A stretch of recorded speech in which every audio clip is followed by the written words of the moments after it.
2012, ¿no? De abril del 2012, que justamente acá lo que señala es todo el conjunto de partidas y subpartidas que deben de considerarse y bueno, está toda la codificación correspondiente para proyectos de carreteras, ¿no? Entonces acá está glosario de partidas aplicables a obras de rehabilitación y mejoramiento y construcción de carreteras y puentes, ¿no? Marzo 2012, y acá lo tiene.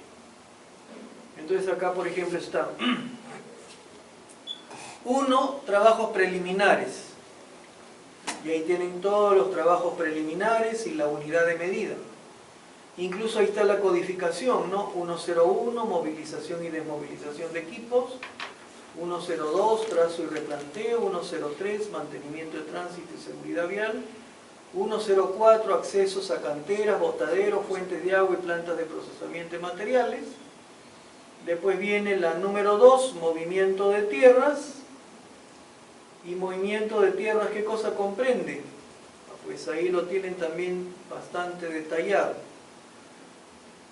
Desbroce y limpieza, demolición de estructuras existentes, excavación en material suelto, excavación en roca suelta, excavación en roca fija, excavación no clasificada, perfilado y compactado en zonas de corte, de remoción de derrumbes, terraplenes, mejoramiento de suelo, de fundación de terraplenes, mejoramiento de suelo de fundación con pedraplén, mejoramiento de suelos a nivel de subrasante, pedraplenes, mejoramiento con el empleo de geomallas, encauzamiento de quebradas y ríos, desquinche, banquetas, enrocados.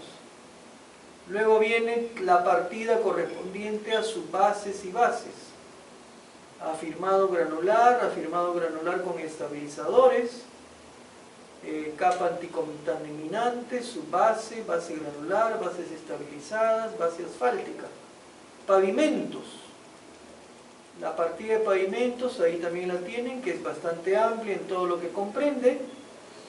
Imprimación asfáltica, riego de liga, tratamiento superficial simple, múltiple, sello con arena, mortero, fresado, pavimento de concreto asfáltico en caliente, con asfalto modificado con polímeros, en caliente reciclado, concreto asfáltico en frío reciclado, emulsiones asfálticas modificadas con polímeros, micropavimentos, pavimento de concreto hidráulico, adoquines de concreto, adoquines de piedra, adoquines de asfalto, piedra emboquillada, y de ahí pasamos a obras de arte y drenaje, y ahí también acá se tiene un campo bastante amplio porque se cubre una serie de elementos, buena excavación para estructuras, en diferentes formas, relleno para estructuras, material filtrante, mampostería, tubería metálica corrugada, tubería de concreto, subdren, tubería y tubería perforada, revestimiento, encauzamiento de alcantarillas, badenes, cunetas revestidas y sin revestir, bordillos, pases peatonales, vehiculares, zanjas de encauzamiento, de coronación, defensas ribereñas, rejillas, muros de diverso tipo, gaviones, geotextiles, geomallas, geomembranas, sardinel, veredas. Todo lo que está asociado a transporte de los materiales, ¿no? Transporte de materiales, transporte de mezcla, transporte de concreto, interferencias, conductos y cámaras de fibra óptica, delimitación y señalización del derecho de vía, reubicación de instalaciones eléctricas, sanitarias y otras, todo lo que está asociado a señalización y seguridad vial, señales preventivas, reglamentarias, informativas, hitos, marcas, barreras de seguridad, guardavías, reductores de velocidad, captafaros, resonadores, poste, control, GPS, jivas, etc. Protección ambiental, que también es un tema pues bastante importante, todo lo que tiene que ver con el ámbito ambiental, como ahí lo tienen. Capa superficial del suelo, apertura y recuperación de material de cantera, planta DME, o sea, depósito de material excedente, ¿no? Revegetación, calidad del agua, del aire, monitoreo de ruidos, la parte arqueológica, en fin, ¿no? Entonces, incluso acá, luego de esta presentación de partidas, tienen ustedes la descripción de cada una de ellas, que bueno, evidentemente no lo vamos a revisar ahora, pero que ustedes lo pueden leer y lo pueden tener pues a la mano. Entonces, ¿qué se supone que yo tendría que ver? Que todo lo que yo haya estructurado dentro de mi estructura de desglose del trabajo, evidentemente tiene que estar articulado con todo esto. O sea, no pueden haber cosas sueltas, no pueden haber cosas que yo diga, ah, bueno, esto lo tengo en esta partida y su partida, pero digamos en cuanto al entregable no lo he incluido en la EDT, tiene que estar en la EDT, ¿no? Porque más aún todo lo que tiene que ver con la parte contractual, más se sustenta, más se articula o más se apoya en la EDT que en las partidas y subpartidas. Entonces esa es una cosa muy importante a considerar. Bueno, acá tienen la descripción de cada una de estas partidas y subpartidas que se ha indicado. Acá incluso a esto podríamos añadirle algo más, ¿no? Y con lo cual prácticamente ya se completaría todo lo necesario para efectuar la planificación del proyecto, que es que si yo tengo de cada una de estas partidas y subpartidas los rendimientos típicos, ¿no? Si yo tengo los rendimientos típicos, tengo por otro lado el dimensionamiento de cuadrillas. Con eso voy a, al final de cuentas, poder proyectar mi planificación, mi cronograma del proyecto. Pero no solo eso, sino que si además de eso tengo además el análisis de precios unitarios, con la cantidad de obra lo que voy a poder tener es el presupuesto del proyecto.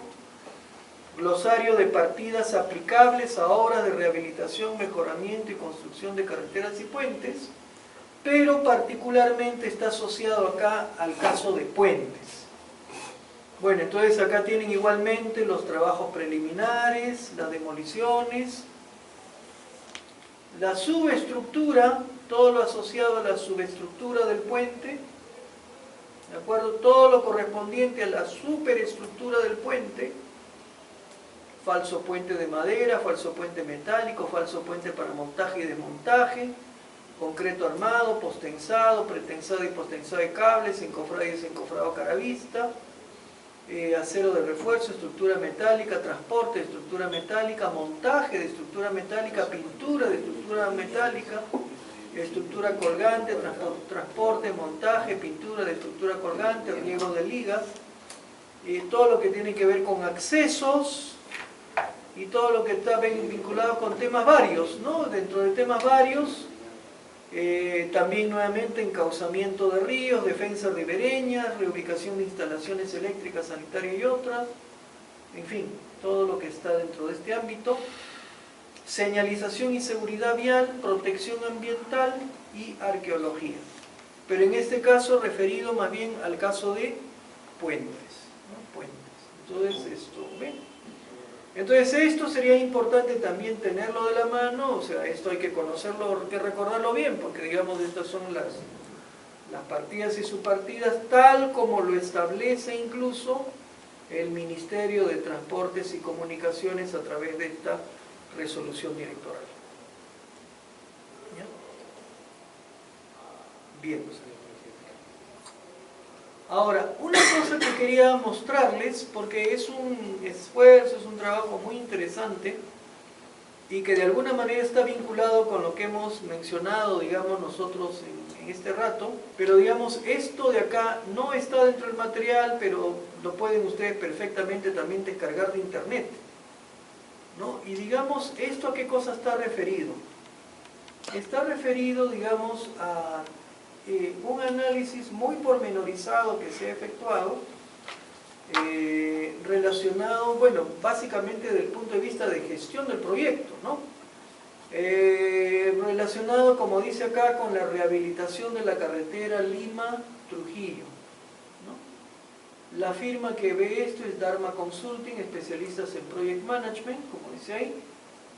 Y bueno, ¿qué cosa es lo que ellos plantean? Por ejemplo, acá tienen una primera parte que dice Scope Statement, ¿no? O sea, digamos, todo lo que está relacionado con la declaración del alcance, ¿no? Entonces está en primer lugar la descripción del alcance,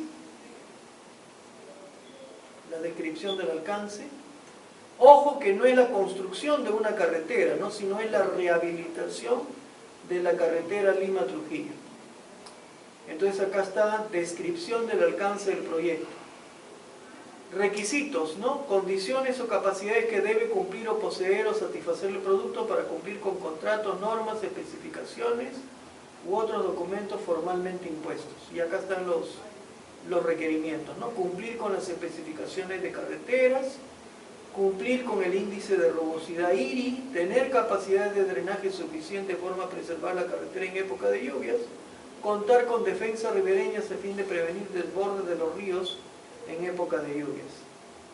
Entonces acá, digamos, está bueno, un poco el detallamiento de todas aquellas obras o trabajos que en su conjunto de alguna manera permiten alcanzar estos alcances o estos requerimientos comprometidos. Criterio de aceptación de los productos. ¿Cuáles son los criterios técnicos, de calidad, administrativos, comerciales, sociales? ¿No? Lo tienen ahí. Entregables del proyecto. ¿Cuáles van a ser los diversos entregables del proyecto? Exclusiones del proyecto. ¿No? De exclusiones del proyecto. Y esto, por ejemplo, también es importante tomarlo en cuenta, porque de la misma manera, en la medida en que yo ya tengo identificado estas exclusiones del proyecto, se supone que esto también está recogido en el contrato. ¿No? Esto tiene que estar recogido en el contrato. ¿No? Restricciones del proyecto. Factores que limitan el rendimiento del proyecto, el rendimiento de un proceso de proyecto, las opciones de planificación del mismo. Pueden aplicar a los objetivos del proyecto, a los recursos que se emplean en el mismo, ¿no? Entonces acá hay algunas restricciones. Se identifican algunas restricciones. ¿Está? Los supuestos del proyecto. ¿Cuáles son los supuestos del proyecto?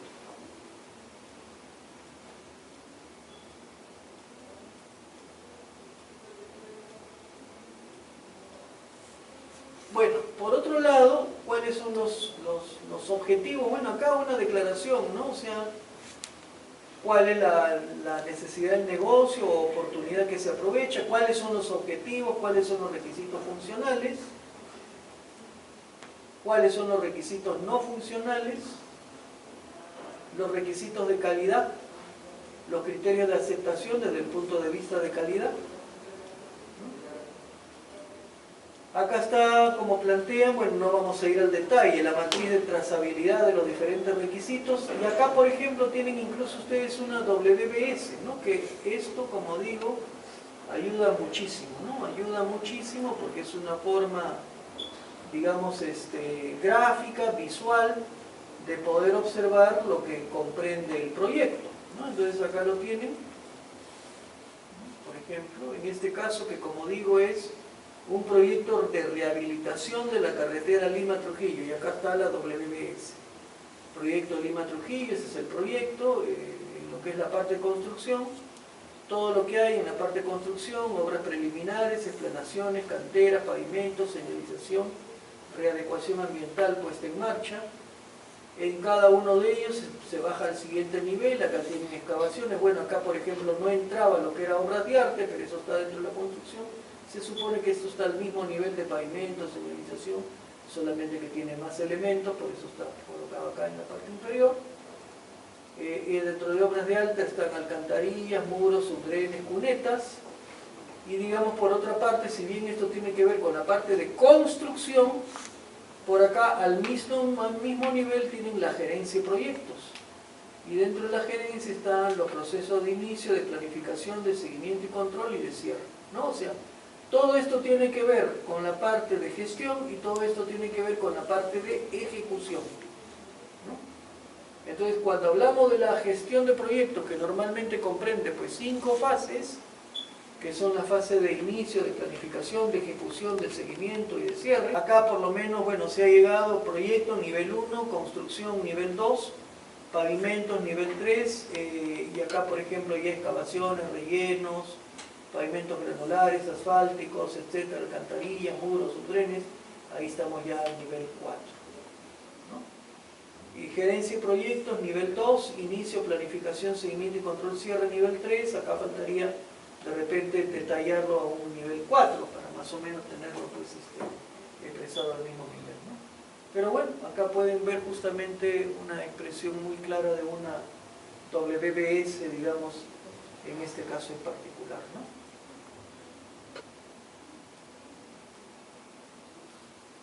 Bueno, y acá se detalla cada uno de los ítems, ¿no? En la fase 1, gerencia y proyectos, inicio. Planificación, ¿qué comprende? Seguimiento y control, ¿qué comprende? Cierre, ¿qué comprende? Por ejemplo, cuando se mencionó hace un momento el plan de gestión de riesgos o plan de respuesta a los riesgos, ¿dónde está incluido? Está incluido dentro del ítem 1.2 de planificación, ¿no? Plan de respuesta a los riesgos. Ahí es donde está el plan, ¿no? Si hablamos de calidad, igualmente está ahí plan de gestión de calidad, ¿no? El WBS lo tenemos ahí también, ¿no? O sea, dentro de ese ámbito, ¿no? O sea, todo eso cae dentro del ámbito de gestión. Luego, en lo que ya es la fase de construcción, ahí tienen las obras preliminares, las explanaciones, las canteras, los pavimentos, las obras de arte, la señalización, la readecuación ambiental. Pero no solamente eso, sino que digamos, esto no solamente tiene que quedar a nivel de declaración, ¿no? Sino que acá podemos, por ejemplo, incluso ver, si hablamos de inicio, esto tiene además desarrollar el Project Charter, desarrollar el enunciado del alcance, este es el nombre, cuál es el alcance que comprende esto, cuál es la actividad predecesora que comprende, bueno, esto dónde se desarrolla, qué tipo de actividad es. Incluso acá podrían haber, como se señala, fechas impuestas, responsables, restricciones. Entonces tenemos un mapeo muy completo, ¿no? Con esto tenemos un mapeo muy completo desde el punto de vista de gestión, ¿no? Y entonces, bueno, acá está para cada uno de las tareas, subtareas, ¿no? Ahora bien, y acá viene otra cosa, la estimación de recursos.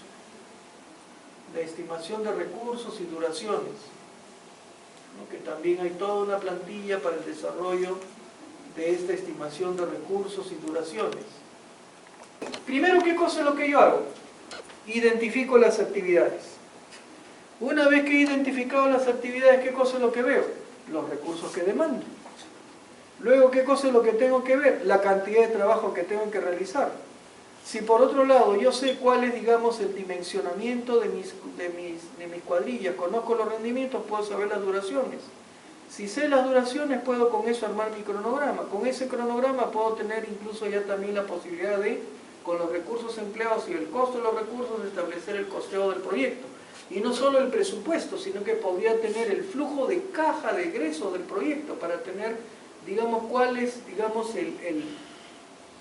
lo que se llama valor planificado, o sea, qué cosa es lo que yo debería de estar de acuerdo a la planificación, ir desembolsando semana a semana, quincena a quincena, mes a mes, ¿no? De modo tal de que pueda tener una estructuración muy completa y clara. Como se muestra acá, el costeo del proyecto. El costeo del proyecto en cada uno de sus entregables, ¿no? En cada uno de sus entregables. Ahí tienen el costeo del proyecto. Y estos entregables están justamente relacionados con la ERT. Ahí tienen el costeo del proyecto, todo esto de acá. Si ven ustedes, es diferente, ¿no? O sea, no está dado por partidas y subpartidas, sino que esto está fundamentado para fines de gestión en base a la estructura. Acá sí ya está en base a partidas y subpartidas de alguna manera, ¿no? El presupuesto del proyecto, el presupuesto detallado. Acá está, como ya lo dije, el presupuesto por mes.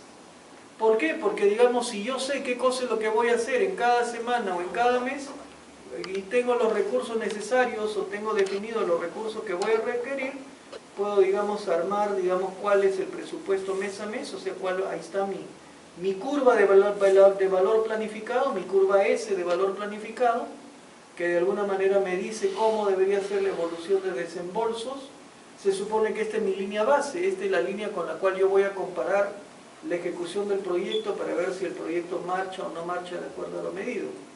Acá están las plantillas ya más bien para los temas de calidad, línea base de calidad, ahí está, matriz de actividades de calidad, qué cosa es lo que tiene que desarrollarse desde el punto de vista de calidad, y acá están pues todas las auditorías, todos los controles, todas las verificaciones que van a tener que desarrollarse, como la estructura, cómo es el organigrama en este caso para la realización de las tareas.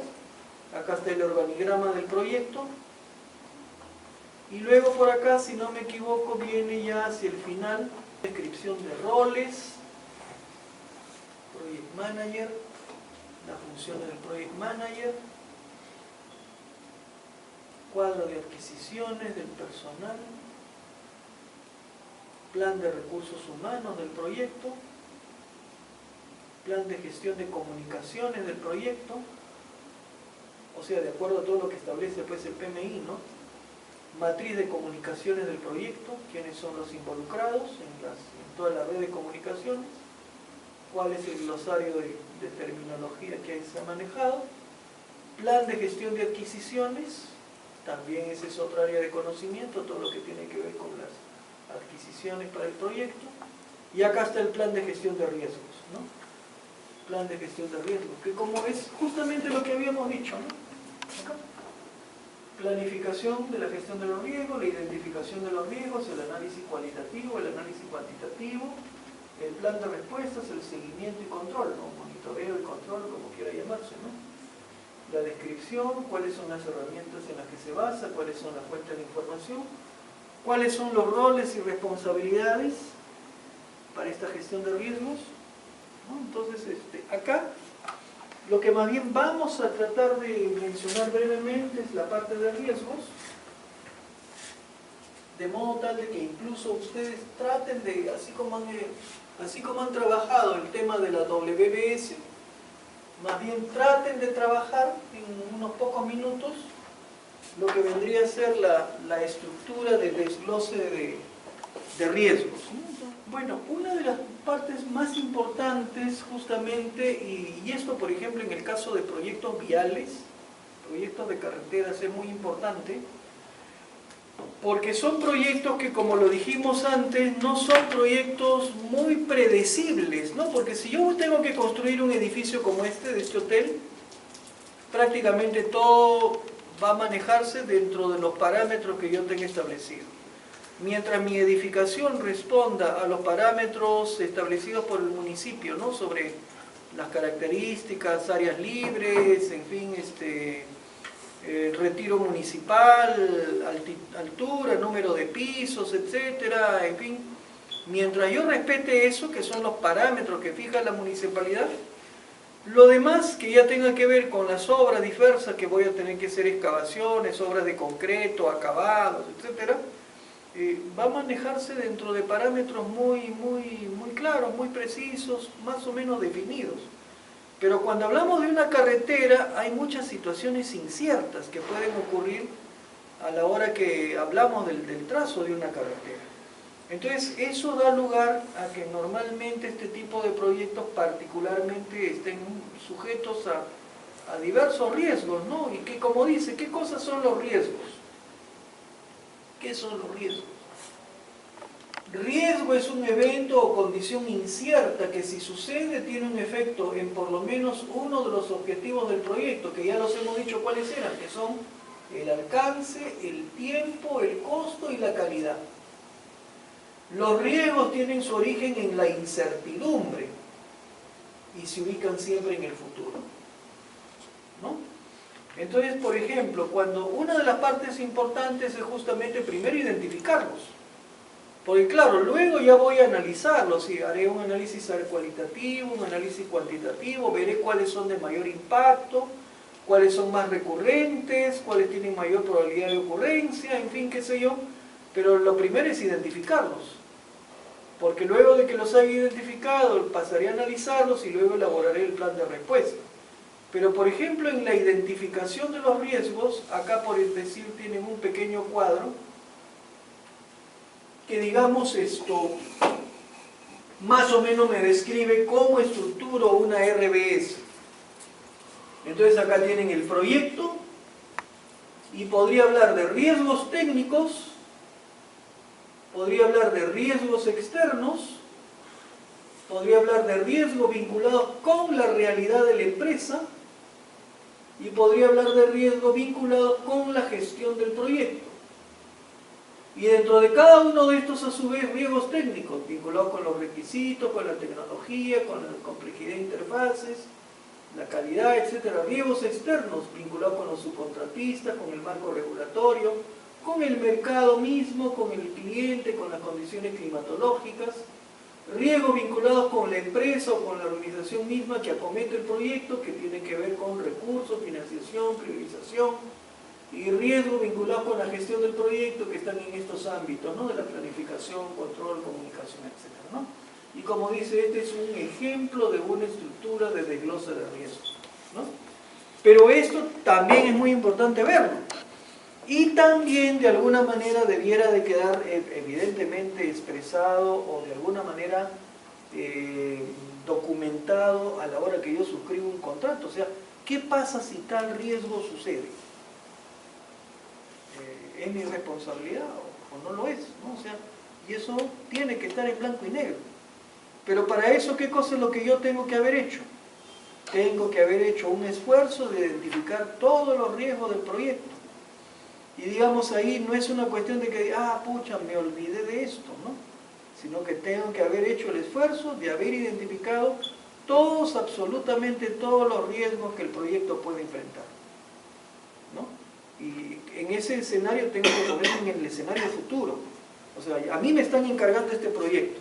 Yo tengo que hacer, no sé, pues como lo estamos viendo, esta obra de mejoramiento de la carretera Lima-Trujillo, que es el caso particular que estamos revisando, todo lo que hay de gestión de proyectos que se ha manejado en ese caso. Pero digamos, para este caso en particular yo tendría que decir, bueno, voy a acometer este proyecto. ¿Cuáles son los riesgos que enfrento? ¿Y qué sucede en ese caso? O sea, no podría ser de que, digamos, yo asuma todos los riesgos, porque podría eso llevarme a mi colapso como empresa, ¿no? ¿Por qué? Porque si el riesgo que suceda, el riesgo que yo asumo, voy a tener que sacar de mi bolsillo para poder enfrentar cada uno de los riesgos que se den. Entonces eso se supone que desde el punto de vista incluso contractual tiene que estar establecido cómo se van a, digamos, enfrentar estos riesgos, responsabilidad de quién es. ¿De acuerdo? Entonces, ¿eso qué cosa demanda? Demanda de parte mía haber identificado los riesgos. Entonces, lo que les pediría ahora más bien como un siguiente ejercicio es, vista esta plantilla, que más que nada nos da una idea de cómo es que podemos estructurar una RBS, que ya no es una WBS, sino es una RBS, más bien ahora traten de establecer una RBS para un proyecto vial. Particularmente para esto, imagínense por ejemplo este proyecto de mejoramiento de la carretera Lima-Trujillo y digan, bueno, yo voy a desarrollar ese proyecto de mejoramiento de la carretera Lima-Trujillo. ¿Cuáles son los riesgos que enfrento? ¿Y cuál va a ser el plan de respuesta? ¿No? Entonces, al menos no digo que pasen por todas estas etapas que identificamos, ¿no? Porque hemos identificado cuáles. El análisis cualitativo, el análisis cuantitativo, el plan de respuesta. No pasemos por todo eso porque eso ya nos llevaría a hablar de otro curso. Pero por lo menos quedémonos en lo básico, la identificación de los riesgos. Más bien me lleva a plantear cuál es la probabilidad de ocurrencia y cuál es el impacto que el riesgo puede tener. Entonces con eso puedo ordenarlos, porque claro, ¿cuáles serán los que más me interesen? ¿Qué riesgos me interesarán más? Los que tengan mayor probabilidad y además mayor impacto. Porque aquellos que tengan una probabilidad baja y que tengan un impacto menor no son muy significativos, ¿no? Entonces ya eso me permitirá ordenarlos y ver a cuáles tengo que prestarles más atención. Entonces luego de esto ya viene otra etapa que es el análisis cuantitativo, donde ya más bien cuantifico, como su nombre lo dice, ¿no? Y ahí ya más bien aterrizo a valores, a montos. Cuánto es lo que este riesgo puede significar en dinero. Y por lo tanto, cuánto es lo que yo tendría que invertir en su, digamos, atenuación o en su prevención. Y a partir de eso ya podré yo estructurar lo que viene a ser mi plan de respuesta. Mi plan de respuesta. Y mi plan de respuesta puede ser variado dependiendo del riesgo. Habrá riesgos que de repente yo los asuma. O podría haber más bien riesgos que yo los transfiera. ¿No? Por ejemplo, qué sé yo, si yo estuviera o me encomendaran, digamos, la construcción de una carretera, pero una carretera justamente en la línea costera, ¿no? Una carretera en la línea costera. O sea, una carretera, digamos, que va bordeando una línea costera, ¿no? El mar lo tengo ahí a 15, a 20 metros, ¿no? Y es una carretera costera. ¿Qué riesgo enfrenta esa carretera? Un tsunami, por ejemplo, que producto de un terremoto haya un tsunami, el mar se salga, lo más probable es que destruya mi obra. Lo más probable es que lo destruya. ¿Ese riesgo yo lo voy a asumir? No, seguro. Así es. ¿Qué cosa es lo que tendría que decir? Ese riesgo lo voy a transferir. ¿A quién se lo transfiero? A un seguro. El seguro es el que tiene que asumir. ¿No? Pero ese va a ser mi plan de respuesta. Pero por eso yo tengo que primero identificar los riesgos, luego los analizaré, luego ver el plan de respuesta, etc. Pero lo que yo tengo también que ver es que si muchas de estas cosas de alguna manera me comprometen, pues tengo que tener salvaguardas, sobre todo a la hora que yo suscribo un contrato. Porque no podría yo asumir todos los riesgos, ¿no? O sea, eso de alguna manera tiene que quedar documentadamente establecido. Entonces habrá cosas que podré yo asumirlas, habrán otras que definitivamente no.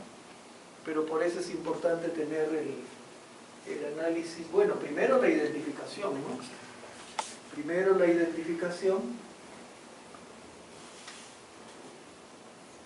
y esta identificación me lleva a tener el RBS, porque luego sigo estos pasos y finalmente llego al plan de respuesta. Llego finalmente al plan de respuesta. Vean, acá por ejemplo, bueno, no he podido encontrar, digamos, acá un RBS, ¿no? O sea, no lo he podido encontrar, pero luego más bien lo que sí señalan es el análisis cualitativo. Entonces vamos a justamente ver eso, ¿no? Entonces, una cosa que hay que ver, ¿no? Lo que dijimos, ¿no? Lo que hemos señalado hace un momento. ¿Qué cosa hemos dicho? Hemos dicho que para un riesgo lo que tenemos que ver es su probabilidad, que normalmente se maneja con esta escala numérica. Muy improbable, 0,1, relativamente probable, 0,3, probable, 0,5, muy probable, 0,7, casi certeza, 0,9. No se habla ni del 0 ni del 1, porque si fuera 0, ya no es riesgo, porque ya yo sé que jamás va a ocurrir, y si no va a ocurrir ya no es riesgo. Y tampoco es 1, porque si la probabilidad fuera 1 ya tampoco es riesgo, sino que es una realidad. Entonces tampoco lo puedo manejar dentro del ámbito de riesgo, porque es una cuestión real, algo que yo tengo el convencimiento que va a suceder. Entonces las probabilidades van entre 0,1 y 0,9.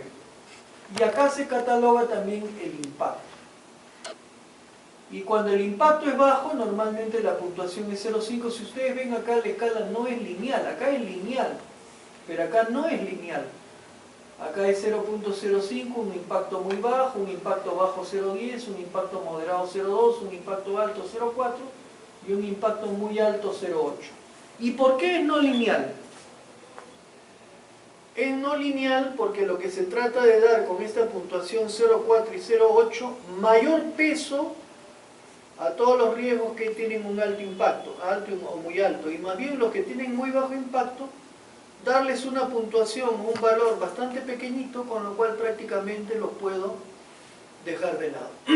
Bien, una vez que tengo esa tabla, y bueno, ya ahí yo tendré que decir, ahí hay algo más que de repente no creo que acá no está indicado, pero que lo podemos ver nuevamente en la lámina que mostramos hace un instante. Esta tabla también es interesante porque ¿qué cosa es lo que nos dice? Nos dice cuándo nosotros le damos una calificación de 0,5, de 0,10, de 0,20, de 0,40 o de 0,80 al impacto del riesgo. O sea, este es como decir una rúbrica o una matriz para poder asignar un valor al impacto del riesgo.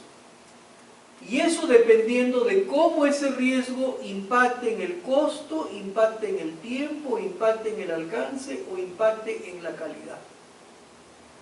Entonces, claro, acá tienen nuevamente una tabla referencial, ¿no? O sea, esta es una tabla referencial, como dice, presenta ejemplos de definiciones de impacto. Pero digamos, los valores reales yo ya tendría que tomarlo de cara a la realidad del proyecto, ¿no? Por ejemplo, qué sé yo, por ejemplo acá ¿qué se dice? Que si un determinado riesgo impacta de modo tal de que el proyecto puede verse afectado en un 30 entre un 20 o 40% de aumento en el costo, entonces yo catalogo ese riesgo como riesgo alto.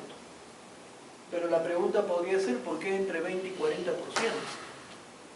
De hecho, hay proyectos en los cuales ese es inaceptable.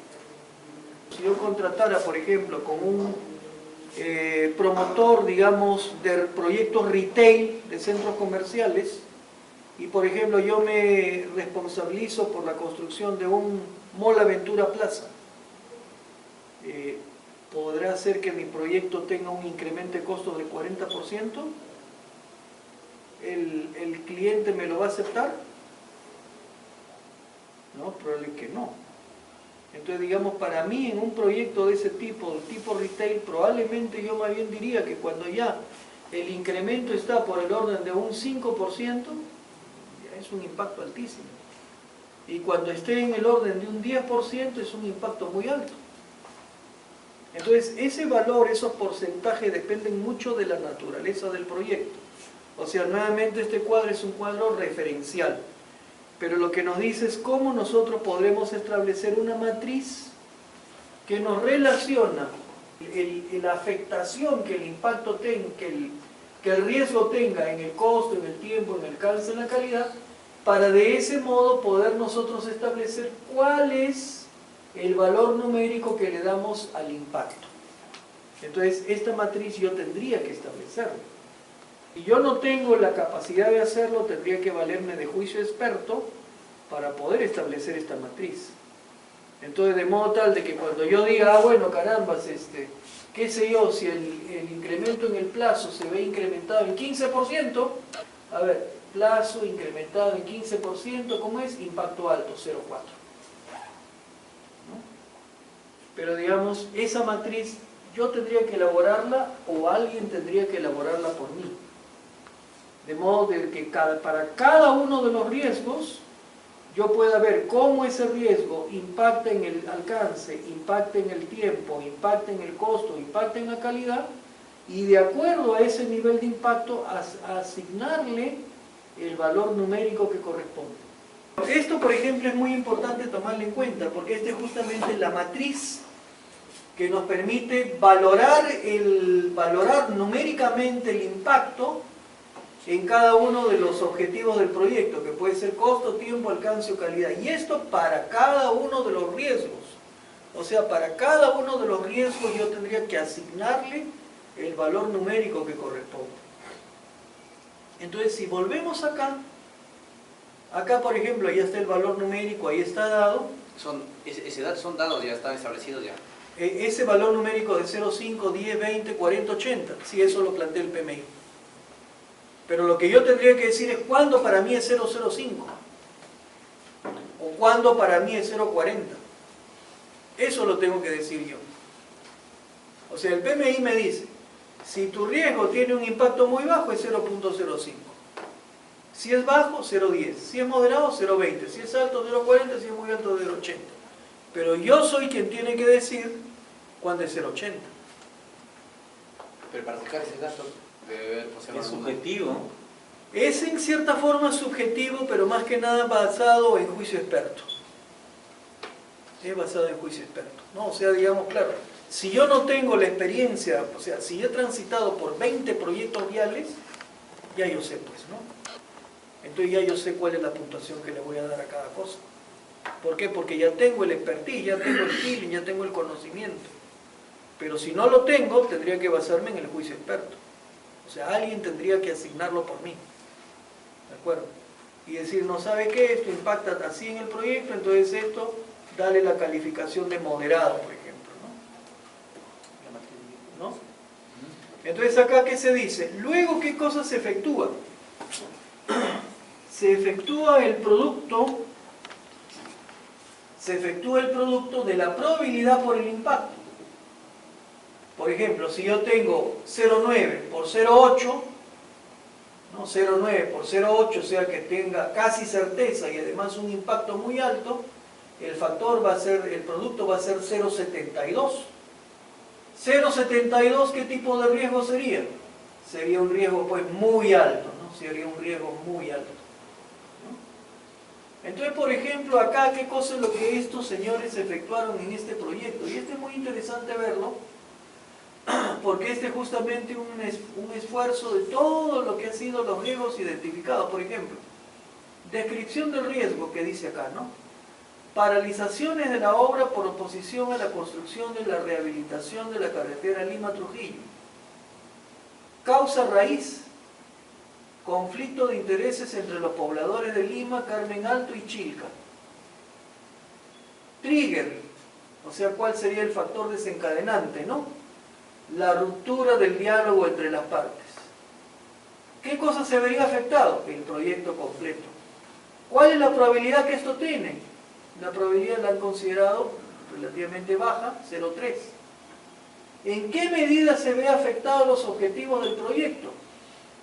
El alcance no se ve afectado, la calidad tampoco se ve afectada, pero sí se ve afectado el tiempo y se ve afectado el costo.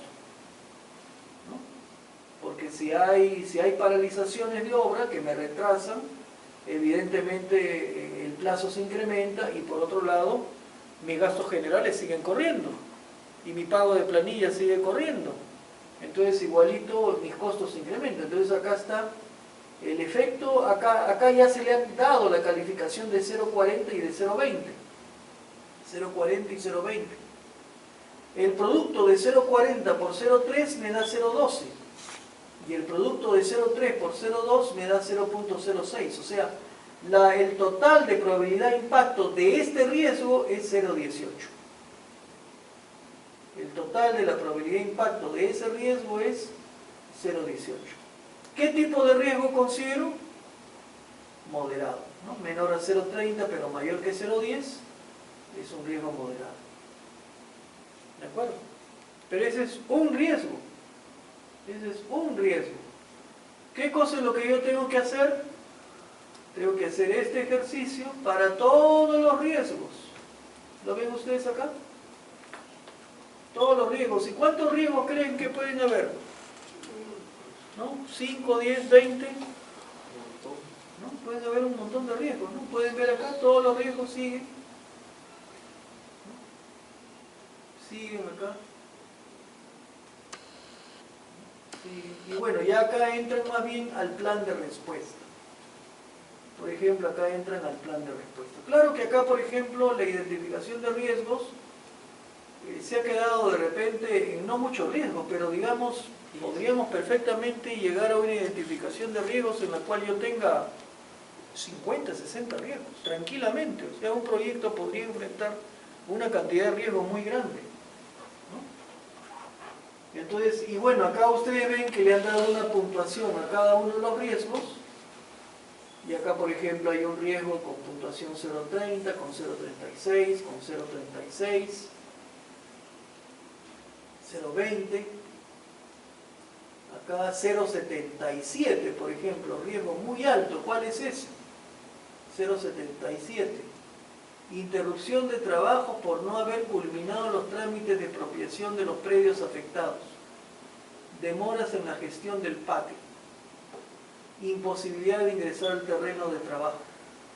Afecta el 50% del proyecto, ¿no? Y afecta en el alcance, afecta en el tiempo, afecta en el costo. tiene un efecto enorme, ¿no? 0.77, un efecto muy alto, ¿no? Entonces ahí, como pueden ver ustedes, tengo ya todos los riesgos identificados y los tengo incluso valorados numéricamente, ¿no? O sea, ya, entonces ahora ya tengo que ver cuál es, digamos, la acción que se va a tomar. Entonces, por ejemplo, este riesgo que es el más alto, con ese empezamos. Ese riesgo que, repito, es el más alto, con ese empezamos. Que decía, ¿no? Interrupción de trabajo por no haber culminado los trámites de expropiación de los predios afectados. Bueno, acá estaba la causa raíz, acá estaba el factor que es un poco el desencadenante,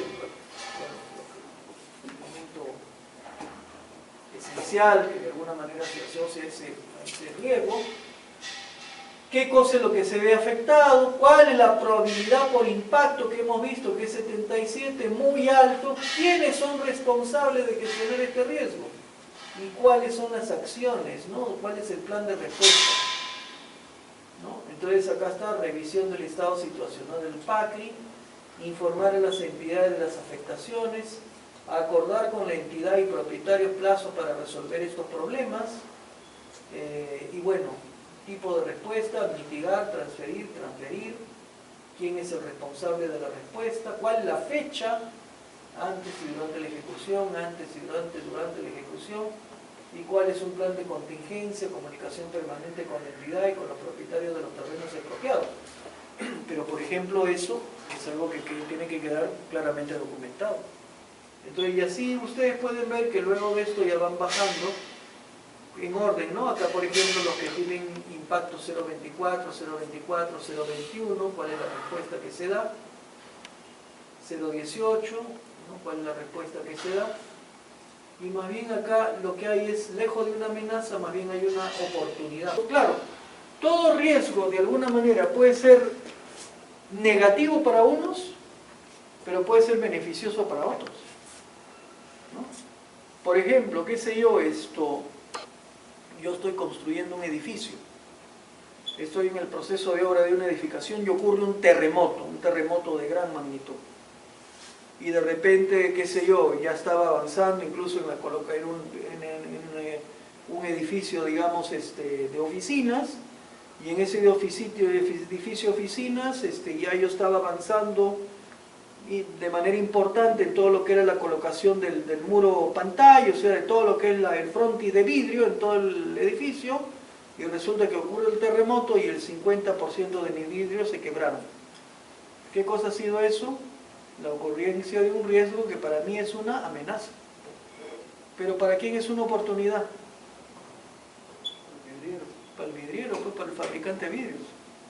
Porque ese señor, ¿qué cosa es lo que va a ver? Va a ver que producto de los vidrios que se han roto, él va a tener una oportunidad de aprovechar esa situación para más bien incrementar sus márgenes, ¿no?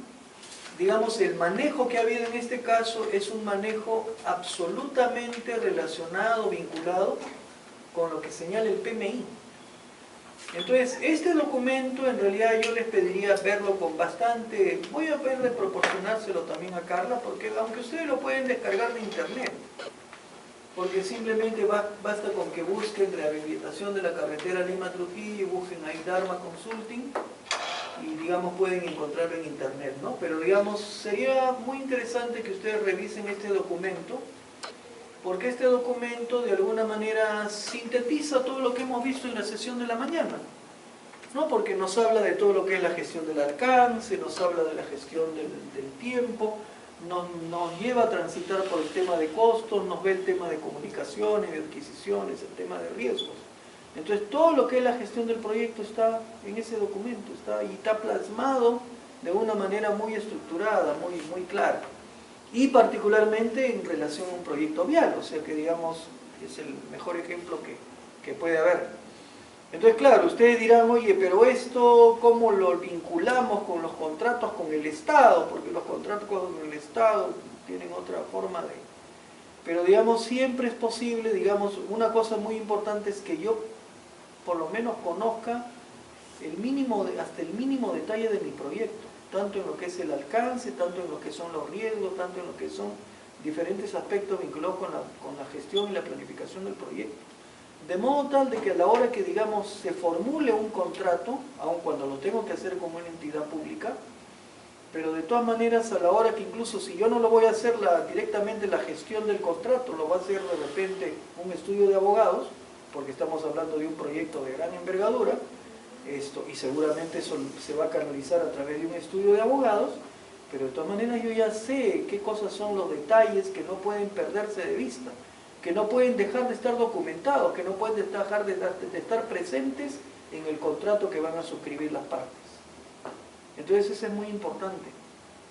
Entonces nada, yo ahí lo que les recomendaría es revisar este documento, porque creo que sintetiza un poco lo que nosotros hemos planteado, ¿no? Lo que hemos visto tanto en lo que es la parte de gestión del alcance como la referencia que hemos efectuado sobre gestión de riesgos, aunque gestión de riesgos no lo hemos analizado en detalle, pero por lo menos ahí tienen las partes identificadas, y la presentación voy a dejársela a Carla para que también se las pueda alcanzar y ustedes las puedan tener y revisar, ¿no? Digamos, la gestión del alcance tiene una íntima relación con toda la parte, digamos, del tema contractual, o sea, todo lo que está vinculado más bien con lo que es administración de contratos.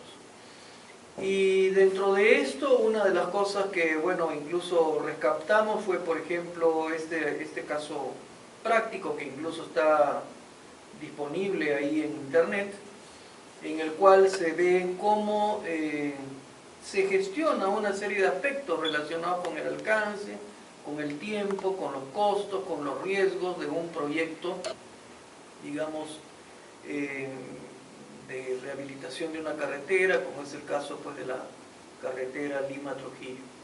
Entonces quedó esto para que más bien ustedes lo revisen, lo lean con detenimiento, porque da una información muy valiosa, un enfoque muy preciso y muy adecuado para poder en primer lugar identificar qué cosa es lo que realmente el proyecto representa, qué cosa es lo que el proyecto comprende, cuáles son los riesgos que de alguna manera se encuentran involucrados, y de modo tal de que con esto se tenga efectivamente insumo que debe ser de alguna manera gestionado o considerado en toda la parte del manejo contractual.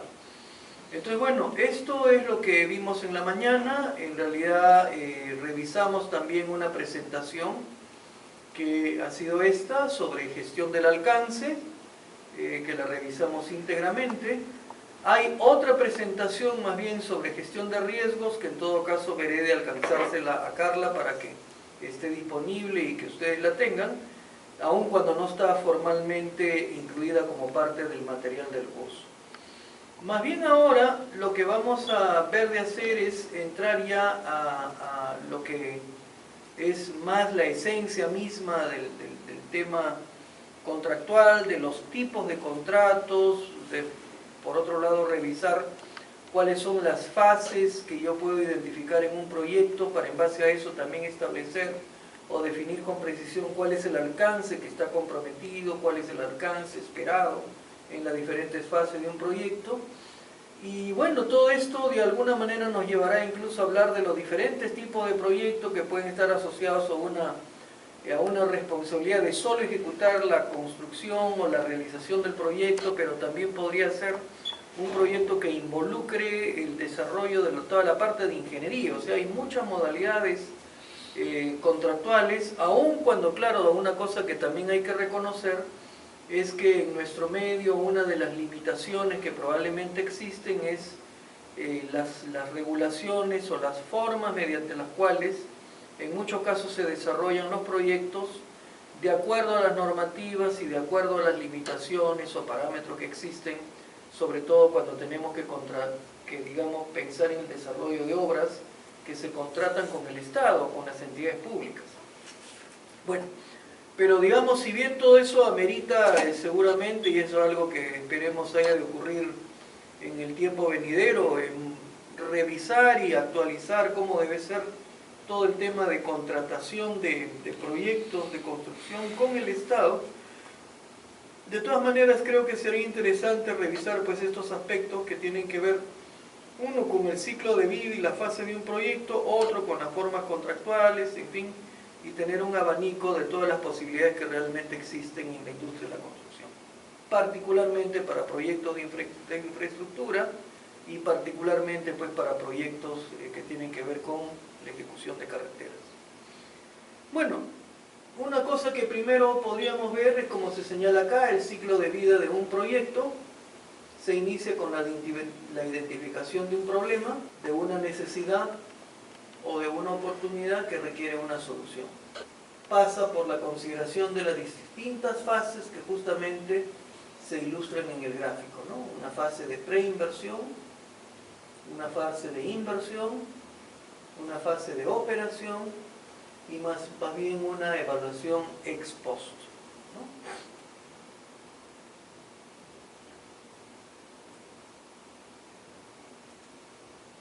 Si hablamos de la fase de preinversión, como lo indica esta lámina, como se indica, corresponde al proceso de elaboración de los estudios y análisis necesarios para formulación y evaluación del proyecto que da solución al problema o atiende la necesidad que la da origen.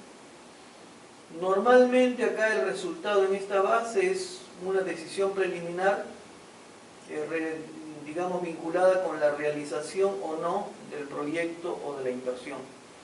En otras palabras, se ve si el proyecto de alguna manera tiene viso de factibilidad, si efectivamente atiende las necesidades existentes, pero por otro lado se maneja económicamente dentro de niveles aceptables, y de modo tal de que, digamos, sea un proyecto que pase esta fase de preinversión, ¿no? En esta fase de preinversión, ¿qué cosa es lo que se puede identificar? Si tuviéramos que hablar de etapas, las etapas que se tienen son las que se indican. En primer lugar, partimos de una idea, que es la que da lugar justamente al surgimiento, da lugar al planteamiento, a la propuesta del proyecto a ser realizado. Eso lo analizamos a un nivel de perfil. Planteado a un nivel de perfil, pasa luego a una etapa de prefactibilidad y posteriormente a una etapa de factibilidad, donde habrá de tenerse justamente ya una decisión más de tipo económico, que nos dirá, como su nombre lo dice, si el proyecto es o no es un proyecto factible, ¿no? Etapa de idea. Como lo dice el texto, corresponde a una primera aproximación al problema,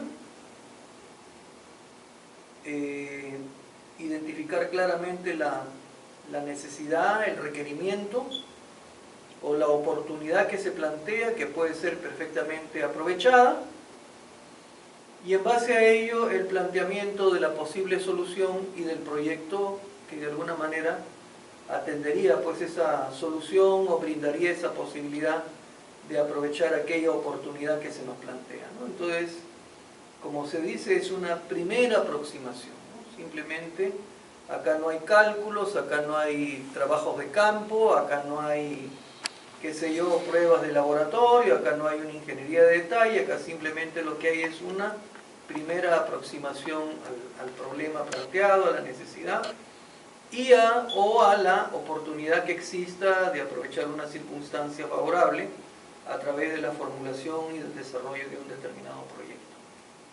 Etapa de perfil.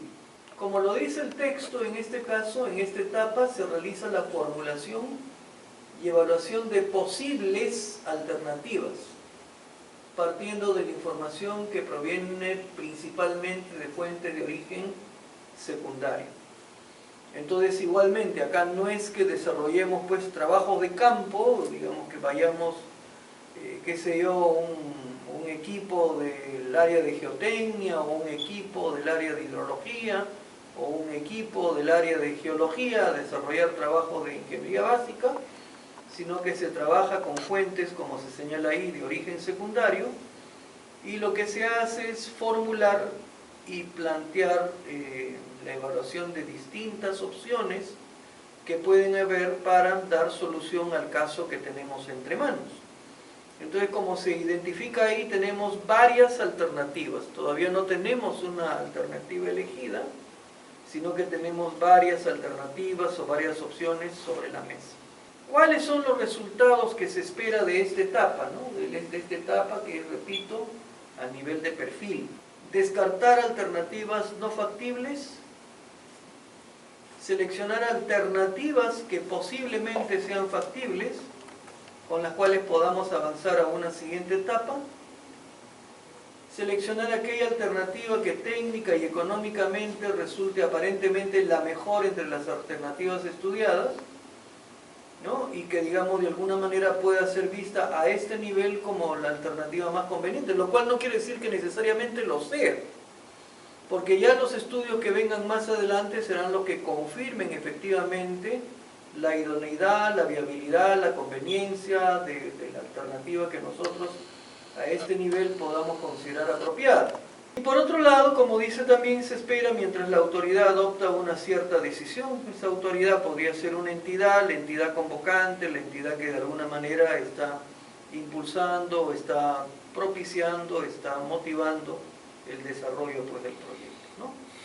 Entonces esto es una formulación de un estudio a nivel de perfil. Acá hay que señalar también algo importante y que da lugar también a otro campo que no es precisamente el que vayamos a cubrir, digamos, acá en el curso, ¿no?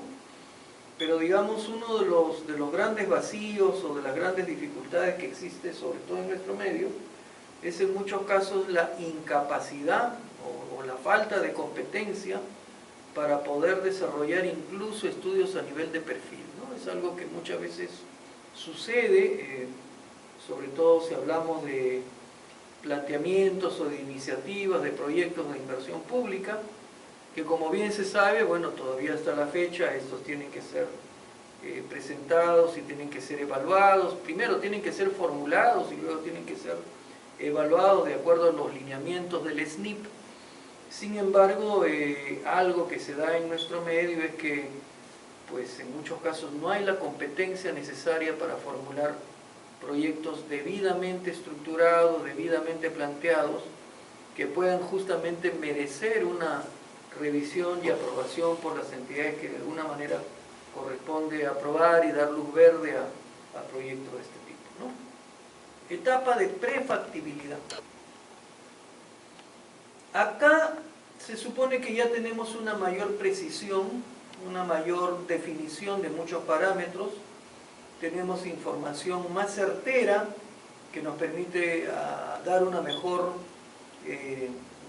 aproximación o un mejor planteamiento del proyecto, y como se señala, pues, analizar las alternativas identificadas y las posibles soluciones, cogiendo evidentemente los resultados que hayamos tenido de la fase previa, vale decir, de la etapa de perfil, ¿no? Como resultado de esta etapa, ¿qué cosa es lo que se espera? Nada, lo que se espera es descartar las alternativas no factibles, seleccionar aquella que es técnica y económicamente mejor, y con ello pasar a la etapa de factibilidad, ¿no? Igualmente, según sea el caso y de acuerdo a cómo se viene encaminando, desarrollando el proyecto, también estar a la espera de cualquier decisión que la entidad adopte respecto de la consecución del proyecto, ¿no? Etapa de factibilidad. En esta etapa, como se dice, se perfecciona y precisa la mejor alternativa identificada en la etapa de prefactibilidad sobre base de información primaria recolectada para este fin.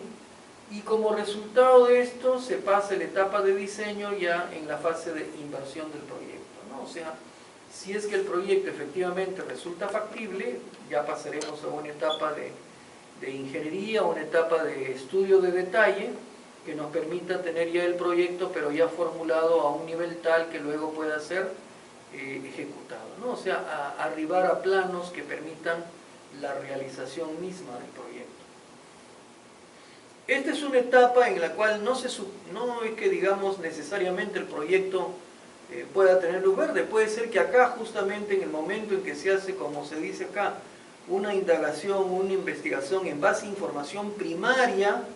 ¿Eso qué significa? Que efectivamente en este caso sí tengo que hacer, por ejemplo, de repente algún levantamiento topográfico, tengo que hacer una investigación geotécnica, tengo que de repente desplazar geólogos a la zona del proyecto para investigar aspectos geológicos, tengo que ver los aspectos hidrológicos, hidráulicos, tengo que ver los temas ambientales, tengo que ver incluso los temas relacionados con cuestiones que tengan que ver con situaciones, por ejemplo, de restos arqueológicos, tengo que incluso encaminar, digamos, un estudio social para identificar que efectivamente el proyecto pueda encaminarse luego en una etapa posterior sin mayores tropiezos, sin mayores barreras, sobre todo por la parte social. Entonces, en esta etapa, en verdad, hay que hacer trabajos de campo significativos. Pero esos trabajos de campo significativos pueden llevar a tener, digamos, mayor información, de hecho van a llevar a tener mayor información, pero información que podría ser que difiera respecto de lo que se había obtenido previamente, porque antes se había trabajado con información más que nada de origen secundario. Entonces, esto al final de cuentas podría llevarnos a tener un panorama, una visión de repente distinta del proyecto, y que eso no quiere decir ni que sea bueno ni que sea malo, sino que podría ser que el proyecto finalmente tenga mayores elementos para justificar su factibilidad, o que tenga más bien mayores elementos para más bien confirmar que el proyecto no es factible. O sea, el proyecto en esta etapa podría perfectamente caerse. Un caso que, por ejemplo, yo he participado no hace mucho, un par de años más o menos, el caso de una central hidroeléctrica, ¿no? Una central hidroeléctrica que de alguna manera comprendía, de acuerdo a los estudios incluso de prefactibilidad, un par de etapas, un par de, digamos, de proyectos en serie, pero que, digamos, ya mediante los estudios de factibilidad y sobre todo mediante la investigación geotécnica, se llegó a establecer que, digamos, una de las etapas en realidad era prácticamente irrealizable o era muy costosa en su realización por toda la problemática geológica involucrada, y con eso, digamos, el proyecto en realidad perdía un brazo importante de soporte para justamente su factibilidad económica, porque al haber, digamos, desde un inicio contemplado dos partes o dos fases, dos centrales en serie, se suponía que el proyecto era rentable con dos centrales en serie, pero si una de ellas se cae por cuestiones geológicas, ciertamente el soporte que eso le da para la realización de la segunda ya también se ve afectado. Entonces, al final de cuentas, el proyecto en su conjunto prácticamente quedó descartado, y digamos esto, a pesar de que en esta etapa pues se habían producido inversiones importantes, ¿no?, para justamente ya desarrollar trabajos de campo, trabajos en el sitio, que se supone podían servir justamente luego de base ya para el estudio definitivo. Pero, digamos, se llegó a la conclusión de que el proyecto era no factible. Y entonces bueno, puede ser una situación un tanto lamentable porque ya hay una cantidad de dinero a esta etapa, cuando ya hemos pasado la etapa de perfil, la de prefactibilidad, la de factibilidad, y llegamos nosotros a en este momento, y en este momento se cae un proyecto, pues esto, como que digamos, ya ha habido alguna inversión efectuada en él, y que bueno, simplemente se pierde, porque lo único que hay que decir es que pues hay que pensar en alguna otra alternativa, en algún otro proyecto, pero el proyecto no camina. En fin, esa es la etapa de factibilidad. Entonces, en resumidas cuentas, en la fase de preinversión que tenemos el punto de partida, que es la existencia de una idea, la existencia de una necesidad, la existencia de una oportunidad que quiere aprovecharse, con ello el surgimiento del proyecto, que este se analiza a nivel de perfil, luego a nivel de prefactibilidad y finalmente a nivel de factibilidad. ¿Cuáles son los pasos que se requieren en el estudio de preinversión? Ahí están indicados en la columna, digamos, de la izquierda, ¿no? Y en la columna de la derecha pueden ustedes ver cuál es el contenido del informe del estudio, ¿no? Por ejemplo, ¿qué cosa es lo que tenemos? Tenemos la identificación del problema, que es establecido mediante la definición del mismo y la presentación del estudio a nivel básico que corresponde. El diagnóstico de la situación actual, mediante un estudio de mercado, un estudio de la demanda, oferta, el déficit existente. La identificación y definición de alternativas de solución, que de alguna manera conduce pues a estudiar el tema y arribar a una optimización de la situación base, tamaño, localización, antecedentes y anteproyectos de ingeniería. Evaluación de alternativas, estimación de los costos, beneficios, cálculo de indicadores. Cuando hablamos de indicadores, estamos refiriéndonos a los indicadores que usualmente se manejan.